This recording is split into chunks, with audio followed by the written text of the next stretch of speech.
Hüseyin Gazi 9. yüzyılın sonlarıyla 10. yüzyılın başlarında yaşadığı rivayet edilen ve Anadolu'yu Haçlı ittifaklarından kurtarmak için askerleriyle birlikte gelmiş bulunan bir mücahit, bir alperen tiplemesidir.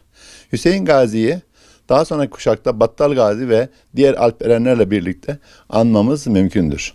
Bu insanların önemi şöyle: hem savaşçı yönleri hem de tasavvufi yönleriyle Anadolu'yu hem imar eden hem kurtaran karakter insanlardır. Bu insanların önemi bir de şundan kaynaklanıyor: Anadolu'yu Anadolu yapan değerlerdir. Çünkü biliyorsunuz o dönemde Avrupa'da bir Haçlı ittifakı oluşmuştu. Bu Haçlı ittifakı henüz yeşermeye başlayan Selçuklu coğrafyasında imha operasyonuna dönüşmüştü. Hüseyin Gazi ve erenleri bu imha operasyonu durdurmuş ve muhtemelen Ankara'da şehit düşmüş bir insandır. Türbesi de Ankara'da bulunmaktadır. Hüseyin Gazi bir İslam mücahididir. Hüseyin Gazi'yi İslam dairesinden çıkarmak isteyenler vardır. Ama bunların çabaları boşunadır. Çünkü bütün dünya tarafından bilinen bir insandır. Sadece Türkiye coğrafyasında değil, Arabistan coğrafyasında, İran coğrafyasında ve Orta Asya coğrafyasında da kahramanlığıyla ün salmış, Kur'an ve sünnet üzere yaşayan bir insandır. Yani kısaca ehli sünnet vel cemaat bir insandır diyebiliriz. Soyu için farklı rivayetler vardır.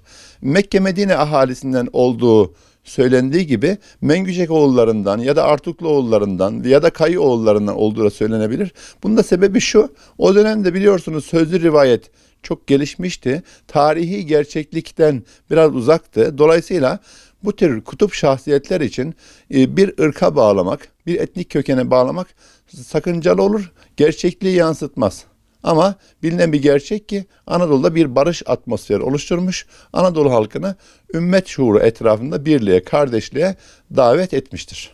Bizim Anadolu insanımızın artık Ahmet Yesevi ile, Sarı Saltuk'la, Gülbaba ile, Ahmedi Hani ile, İdrisi Bitlisi ile tanışması lazım.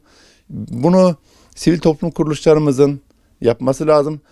İlkay'a bu anlamda teşekkür ediyoruz. Gerçekten çok önemli bir hizmette bulundular. Bunun devamını Ahmedi Hani ile, İdrisi Bitlisi ile, diğer Anadolu alperenleri ve mücahitleri ile tamamlayabiliriz, devam edebiliriz. Çünkü bunları tanıttıkça ülkemiz yanlış fraksiyonlardan uzak kalır.